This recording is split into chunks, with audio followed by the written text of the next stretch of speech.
কুকুর একটি প্রভুভক্ত প্রাণী। আমরা অনেকেই কুকুরকে খুব পছন্দ করে থাকি এবং কুকুরের সবথেকে বড় গুণ হলো প্রভুর প্রতি পূর্ণ বিশ্বস্ততা। আবার আমরা যখন কাউকে বিষোদ্গার করি তখন আমরা তাকে কুকুরের সঙ্গে তুলনা করে থাকি। আচার্য চাণক্যের মতে কুকুরের থেকেও বিশেষ একটি জিনিস মানুষের শেখার রয়েছে, সেটি হলো আনুগত্য। কুকুর সর্বদা তার প্রভুর প্রতি অনুগত থাকে, তেমনি আমাদেরও উচিত জীবনে অনুগত থাকতে শেখা।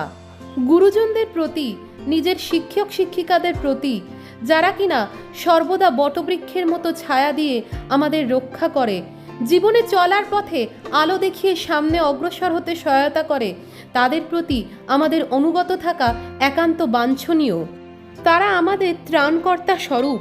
ত্রাণকর্তার প্রতি ঔদ্ধত্য প্রদর্শন করলে একদিন পতন নিশ্চিত হয়ে যায়।